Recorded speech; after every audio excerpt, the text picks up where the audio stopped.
Ευχαριστώ πάρα πολύ, κύριε Πρόεδρε.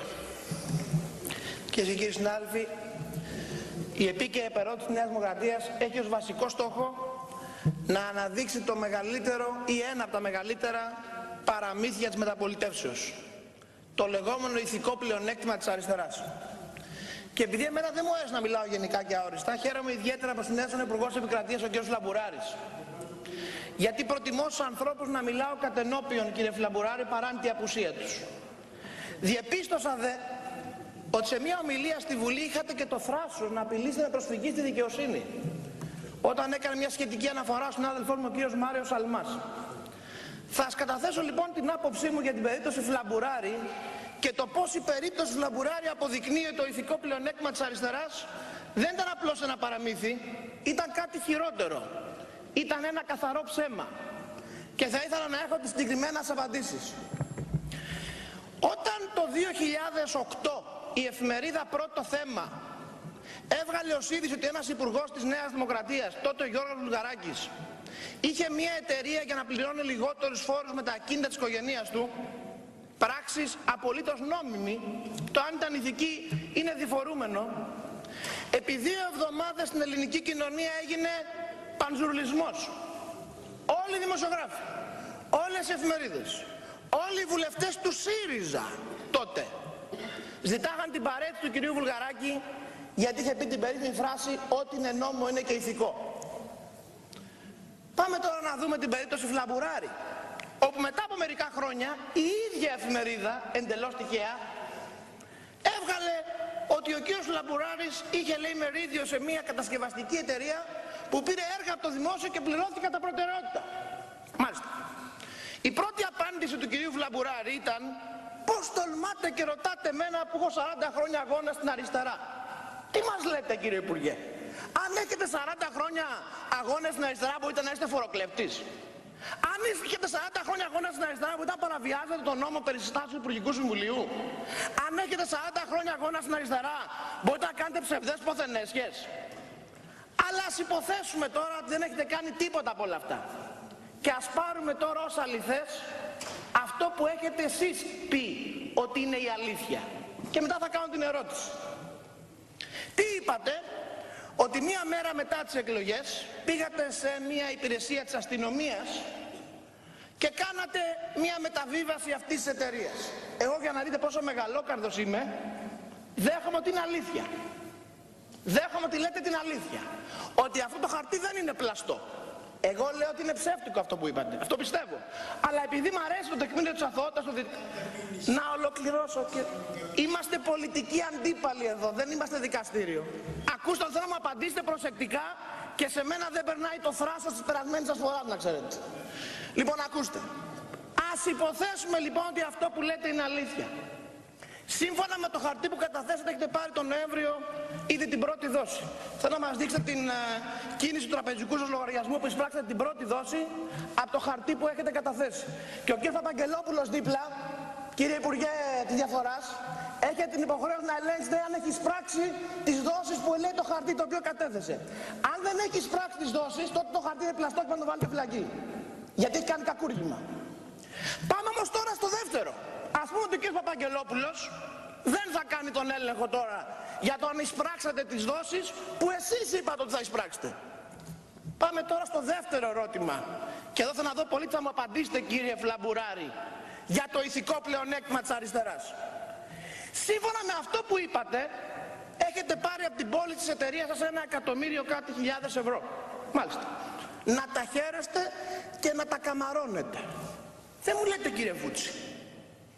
Ένας άνθρωπος που λέει ότι έχει πάρει 1.000.000 ευρώ μπορεί να πηγαίνει στο Δήμο Αίγινας και να ζητάει να του χαρίσει ο Δήμος από τα 6.000 ευρώ που χρωστάει για την πισίνα του με το νερό τα 4 χιλιάρικα και να ζητάει τα άλλα 2 χιλιάρικα να τα κάνει σε 200 δόσεις γιατί είναι άπορος? Δεν μου λέτε, κύριε του ΣΥΡΙΖΑ, Κύριε Φλαμπουράρη, μην κρύβεστε στον κύριο Αλεξιάδη, δεν χρειάζεται να τον βλέπω. Κάτε λίγο πίσω, κύριε Αλεξιάδη, παρακαλώ. Σαν ρωτώ, θα σας κοιτάω στα μάτια, κάτε λίγο πίσω. Θα σας δώσω στα μάτια. Είναι δυνατόν, κύριε Φλαμπουράρη, να λέτε ταυτόχρονα ότι έχετε 1 εκατομμύριο ευρώ από την πώληση της εταιρείας σας και ταυτόχρονα να ζητάτε και να επιτυγχάνετε τη διαγραφή 4.000 ευρώ από τα 6 που χρωστάγατε για το νερό στην Αίγινα? Δηλαδή με συγχωρείτε, να φέρετε εδώ ένα νόμο, κύριοι του ΣΥΡΙΖΑ, αν έχετε τσίπα, και να πείτε όποιος έχει κάτω από 1 εκατομμύριο ευρώ του διαγράφουμε τα χρέη, όπως κάναμε στο Φλαμπουράρι που έχει και το ηθικό πλεονέκτημα της αριστεράς. Ιδάλλως, εάν αυτό το κάνουμε μόνο στο Φλαμπουράρι, ο οποίος μας είπε ότι πήρε το 1 εκατομμύριο από την πώληση εταιρείας του, αλλά ταυτόχρονα διέγραψε το χρέος από την ΕΙΔΑΠ γιατί είναι φτωχός και άπορος, τότε με συγχωρείτε, αλλά αυτό δεν λέγεται ηθικό πλεονέκτημα της αριστεράς. Αυτό λέγεται βαριά κοροϊδία του ελληνικού λαού. Και η δουλειά μας εδώ, ημών της Νέας Δημοκρατίας, και να συγχαρώ τον Λευτέρη τον Αβγενάκη, κύριε Αβγενάκη, έχετε κάνει εξαιρετική δουλειά. Είστε πρότυπο βουλευτού για τη Νέα Δημοκρατία.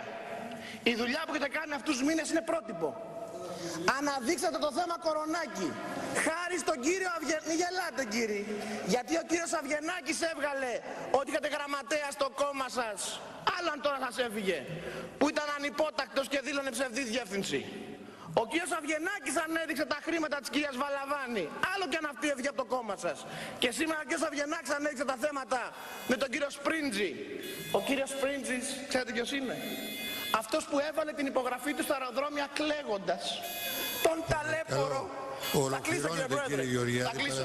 Όπως έλεγαν οι αρχαίοι Έλληνες, ο Τάλας, ο ταλέπορος Σπρίντζης, με βαριά καρδιά υπέγραψε για την πώληση των αεροδρομίων. Άρα για να κλείσω, μη διανοηθείτε να ξαναπείτε για ηθικό πλεονέκτημα. Και κυρίως, κύριε Φλαμπουράρη, μη διανοηθείτε σε αυτό το κοινοβούλιο να απειλήσετε κανέναν με προσφυγή στη δικαιοσύνη και τέτοια. Είστε πολιτικός, θα δέχεστε τον έλεγχο που σας ασκούνε και θα απαντάτε επί της ουσίας. Παρακαλώ πολύ να καταθέσετε πρακτικά την κίνηση του λογαριασμού βάσει συμβολέου που καταθέσατε, ότι μπήκαν τα χρήματα. Ολοκληρώνεται, κύριε Γεωργιάδη. Ευχαριστώ πάρα πολύ. Ολοκληρώνεται, παρακαλώ.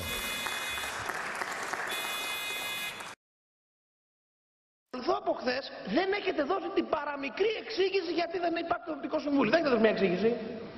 Μία εξήγηση γιατί ο Υπουργός έχει την πλήρη δικαιοδοσία στην ΕΡΤ δεν έχετε πει ούτε ως δικαιολογία. Ακούστε όμως το δεύτερο τώρα ερώτημα περί δικών μας παιδιών. Κυρίες και κύριοι συνάδελφοι, μπορείτε να μου υποδείξετε, εγώ δεν θυμάμαι, αναφέρομαι σε παρεότερους συνάδελφους, βλέπω τον κύριο Κουτσούκο, νομοσχέδιο στο οποίο βουλευτές που το ψηφίζουν έχουν άμεσο όφελος από αυτό? Υπάρχει άλλο τέτοιο νομοσχέδιο? Είπε ο κ. Παπάς, δεν μπορώ να νομοθετήσω και να εξαιρέσω τους βουλευτές του ΣΥΡΙΖΑ. Συμφωνώ, δεν μπορεί να το κάνει. Δεν είναι σωστό. Οι βουλευτές του ΣΥΡΙΖΑ που είναι τόσο ευαίσθητοι και που δεν είναι τα δικά τους τα παιδιά και που νομοθετούν ως καλοί άνθρωποι για το κοινό καλό. Και είναι αδύνατο να πιστέψει κάποιος να νομοθετούν για ίδιον αυτόν όφελος. Υπάρχει βουλευτής, να μην πω το όνομά του, αν δεν μπορεί να μιλήσει ο ίδιος, που θα διοριστεί με το ψηφίζει το νομοσχέδιο και αυτός και η σύζυγός του.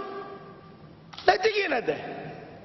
Ψηφίζει ο βουλευτής για να γίνονται δημόσιοι πάλι και ο ίδιος και η σύζυγός του εσαΐ στο ελληνικό δημόσιο και αυτό λέγεται πρώτη φορά αριστερά και προοδευτική διακυβέρνηση? Τώρα προφανώς αστειευόμαστε. Το λέτε για αστείο όλο αυτό. Εάν γινόταν σε άλλο κόμμα θα έσταν απέναντι να τους δείχνετε ένα με το δάκτυλο. Εγώ δεν θα το κάνω. Τους ξέρουμε, άλλως δεν χρειάζεται. Απλώς το λέω για να πάρουμε μια γεύση του νέου ήθους αριστεράς που με τόσο ωραίο και μιλήχιο τρόπο μας παρουσίασε ο κύριος Φίλης προηγουμένως. Ομολογώ εξαιρετικά εγωιτευτικό. Πάμε και σε κάτι ακόμα, κύριε Φίλη, γιατί πολύ μου άρεσε το επιχείρημά σας. Επιστρέφουμε, λέει, με το παρόν νομοσχέδιο στο 1989. Στην νομιμότητα του 1989. Ναι, δεν τα θυμάστε πολύ καλά. Μέχρι το 1989 στην Ελλάδα υπήρχε η λεγόμενη πράσινη ΕΡΤ. Δεν είχαν οι Έλληνες άλλο πράγμα να μαθαίνουν τι γίνεται. Ή βλέπαν την πράσινη ΕΡΤ, ήταν η εποχή του Μαρούδα. Θυμάστε εκεί που έλεγε ο Μαρούδας, και αν βγάλουν δορυφόρο, του λέγανε με τις τότε νέες τεχνολογίες, θα βάλουμε πύραυλο, λέει, και θα τον ρίξουμε. Ήταν η εποχή τότε των δορυφόρων. Δηλαδή, τι μας είπατε μέσω πλην σαφώς? Ότι ότι αυτή η νέα εποχή που ξεκίνησε το 1989, εγώ να σας πω με πολλά μειονεκτήματα, ότι δεν ξεκίνησε σωστά, ότι έπρεπε η αδειοδότηση να γίνει σωστά από την αρχή, σε όλα αυτά μαζί σας.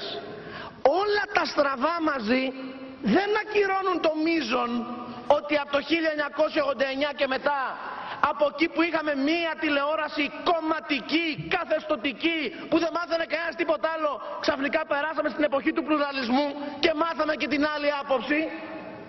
Φυσικά στην εποχή του 1989 με μία ΕΡΤ δεν θα υπήρχε ο ΣΥΡΙΖΑ σήμερα στην εξουσία, το καθεστώς θα φρόντιζε να μην θα έχει μάθει καθόλου ο ελληνικός λαός και θα ήσταν ακόμα στο 4.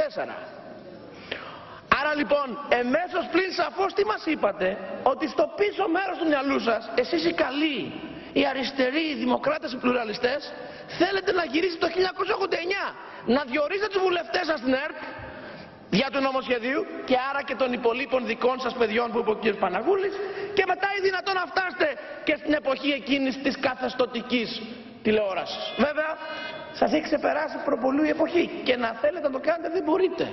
Εδώ δεν μπορεί στη Βόρειο Κορέα να το κάνει ο Κιμ Γιονγκ Ουν. Θα το κάνετε εσείς εδώ. Μπορεί να τον θαυμάζετε, αλλά δεν μπορείτε να το κάνετε σε κάθε περίπτωση. Ευτυχώς. Πάντως, κύριε Υπουργέ, για να κλείσω, γιατί δεν θα καταχάσω του χρόνου, καταθέτω για τα πρακτικά την απάντηση της αρμοδίας επιτρόπου της κυρίας Κρου, 13 Οκτωβρίου του 2014, σε σχετική ερώτηση για το αν η διαδικασία του διαγωνισμού για την Τιτζέα, στην οποία ιδιαίτερα αναφερθήκατε, η οποία ελέγχθηκε όπως έντονε από την αρμόδια επίτροπο και την Ευρωπαϊκή Επιτροπή, εάν έχει κάποιος παρανομία. Θα διαπιστώσετε από την απάντησή της, φαντάζομαι την ξέρετε, αλλά μήπως διέλαθε της προσοχής σας, ότι η Ευρωπαϊκή Επιτροπή είπε ότι όλος ο διαγωνισμός είναι απολύτως σύνομος και έγινε όπως επιτάσσει η Ευρωπαϊκή Νομοθεσία. Και αναρωτιέμαι, εάν θέλετε να ακυρώσετε αυτό το διαγωνισμό εκ των υστέρων και να παρέμβετε στο θέμα της Τιτζέα, όπως υπονοήσατε χθες, την αποζημίωση που θα ζητήσει η Τιτζέα εφόσον έγινε ο διαγωνισμός νομίμως, την πληρώσετε από την τσέπη σας. Θα έχει ενδιαφέρον να μας το πείτε. Γιατί ο μόνος τρόπος για να ακυρώσεις κάτι που έχει ήδη γίνει στο δυτικό κόσμο είναι να σέβεσαι την νομοθεσία. Και κυβέρνηση να γίνεις δεν μπορεί να κάνεις ό,τι θέλεις. Και κλείνω λέγοντας μόνο το εξής από την πρωινή μας συζήτηση. Ξέρετε, ο κύριος Τσίπρας έδωσε χθες μια συνέντευξη στον κύριο Χατζηνικολάου. Πολύ ενδιαφέρουσα συνέντευξη. Ο κύριος Τσίπρας ακόμα δεν έχει ίσως συνειδητοποιήσει ότι είναι ο πρωθυπουργός της χώρας. Από τη συνέντευξή του ήδη έχουν δημιουργηθεί διπλωματικά γεγονότα. Ξέρετε τη δηλώση του κυρίου Ντάισεμπλουμ και τη γενική νέα αναταραχή που δημιουργεί νέο σκηνικό σύγκρουσης με τους εταίρους μας και την Ευρωπαϊκή Ένωση, απλώς και μόνο γιατί θεώρησαν αυτοί τους οποίους ο κύριος Τσίπρας κατηγόρησε ότι τον κορόιδεψαν. Αχ, τι κρίμα. Ο πρωθυπουργός μας έπεσε θύμα των κακών του Ντάισεμπλουμ και του Ντράγκη και δεν ήξερε. Ήταν καινούργιο σε αυτή τη δουλειά το παιδί και το πιάσανε κορόιδο. Μόνο που αυτοί τους οποίους κατηγόρησε έχουν άλλη αφήγηση για τα γεγονότα. Και πάμε σε νέα σύγκρουση. Λοιπόν, ακούστε. Επειδή τώρα κυβερνάτε και μπορείτε να πάτε τη χώρα σε μεγάλες περιπέτειες, θα πρέπει να καταλάβετε ότι πια κυβερνάτε. Και άρα, κάθε φορά που λέτε κάτι, θα πρέπει να το σταθμίζετε 2 και 3 φορές υπό το πρίσμα του εθνικού συμφέροντος. Και βεβαίως, χαίρομαι που τώρα που γνώρισε την κυρία Μέρκελ ο κύριος Τσίπρας την συμπάθησε και την εκτίμησε. Ποια είναι η Ελλάδα που ζούμε? Καλά να με βρίζει ο Γερμανής για το ρολόι. Αυτό το ρολόι γίνει σύριαλ. Αμήν και πότε την εποχή που το πήρα. Λοιπόν, εντάξει, πάμε αυτά μην τα ξαναλέμε. Μα να με βρίζει ο Λαζόπουλος για το ρολόι. Έλα Χριστέ και Παναγία. Λαζόπουλος. Σπίτι στο Λονδίνο, σπίτι στη Νέα Υόρκη, σκάφος όλο το καλοκαίρι διακοπές, 4 εκατομμύρια για τα DVD σε περιοδικά, ξέρω εγώ 10 εκατομμύρια αυτά χρόνια από τον Α, μιλάμε για ευρώ. Καλά να έρθω, χαίρετε.